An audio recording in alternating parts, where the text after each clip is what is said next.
వారందరి తరపున నమస్కారం. ప్రజా శ్రేయస్సు కోసం, ప్రజాస్వామ్య విలువల పరిరక్షణ కోసం జీవితాంతం పరితపించిన నాన్నగారు శ్రీ రామోజీరావు గారు. ఆయన సంస్మరణ సభ ఏర్పాటు చేసిన ఆంధ్రప్రదేశ్ రాష్ట్ర ప్రభుత్వానికి కృతజ్ఞతలు. ఈ సభను నాన్నగారి ఆలోచనలు, ఆశయాలను ముందుకు తీసుకెళ్లే సంకల్ప సభగా మేమందరం భావిస్తున్నాం. ఆయన ఎప్పుడూ ప్రచారాన్ని ఇష్టపడేవారు కాదు. మనం చేసే పనులు ప్రజోపయోగకరమైనవా కాదా అనేదే చూడమనేవారు. ప్రజాస్వామ్యం ప్రమాదంలో పడినప్పుడు ఆయన ఎప్పుడు ముందుండేవారు. అలాగే పౌరులు ప్రజలకు ఇబ్బందులు కలిగినప్పుడు వాళ్ళందరికీ రక్షా కవచంగా ఉండేవారు. ప్రజల హక్కుల్ని పాలకులు కబళించినప్పుడల్లా ఆయన బాధితుల పక్షం వహించేవారు. ఎక్కడ ఏ ఉపద్రవం వచ్చినా ఆదుకోవటానికి దేశంలో ఎక్కడైనా కావచ్చు, ఒక్క తెలుగు రాష్ట్రాలనే కాదు, దేశంలో ఎక్కడైనా కావచ్చు, ఆయన సిద్ధంగా ఉండేవారు. ఆయన నమ్మిన, పాటించిన విలువలను ఇకపై కూడా త్రికరణ శుద్ధిగా కొనసాగిస్తామని మా కుటుంబ సభ్యులందరి తరపున, నా తరపున సభాముఖంగా మాటిస్తున్నాం.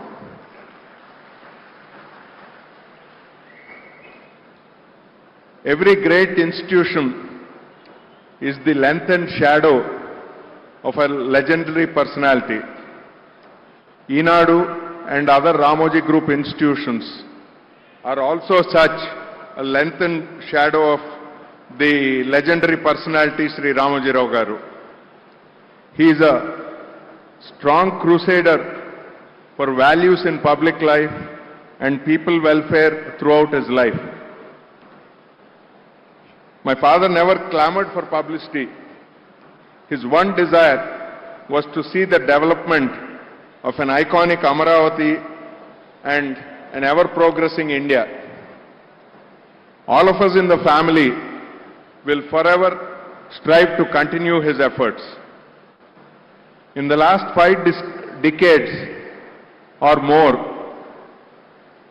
he risked everything to correct the wrongs being wrought on the people. Whenever calamity struck in any part of the country, he was at the forefront in initiating relief measures for the affected. We, all the family members of Ramoji Rao Garu and the colleagues of the group, will do our best to continue this legacy.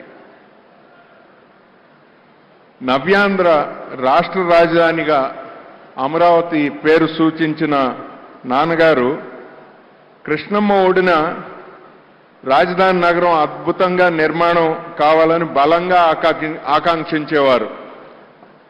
ఆ శంకుస్థాపనకు కూడా గౌరవ చంద్రబాబు నాయుడు గారి ఆహ్వానంపై వచ్చి ఆయన ఆనందం పంచుకున్నారు. వారి ఆకాంక్షలకు అనుగుణంగా అమరావతి నూతన నగరం అపురూపంగా తయారై యావత్ దేశానికే కీర్తి ప్రతిష్టలు తేవాలనే సంకల్పంతో మా కుటుంబం తరపున 10 కోట్ల రూపాయలు విరాళంగా అందజేస్తున్నాం.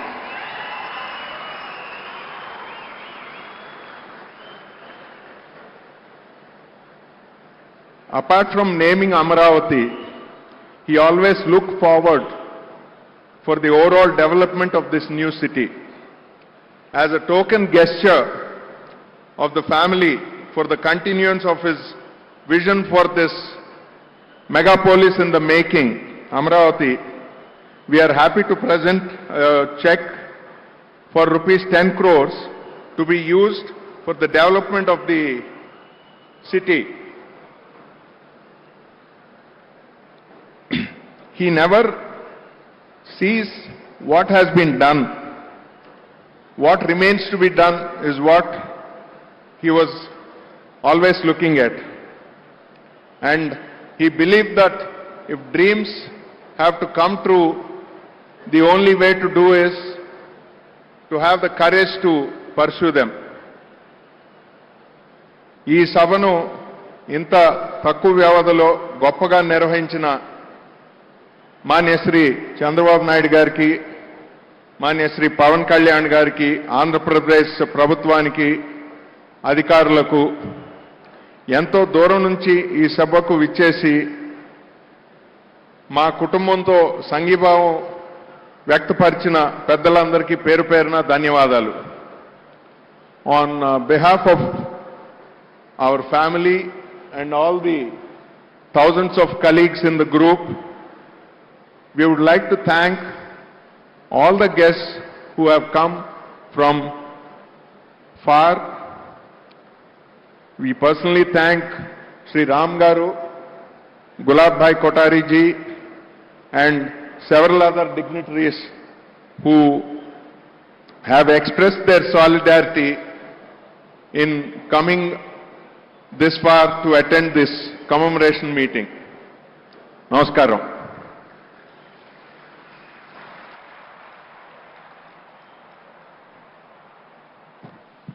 Thank you, sir.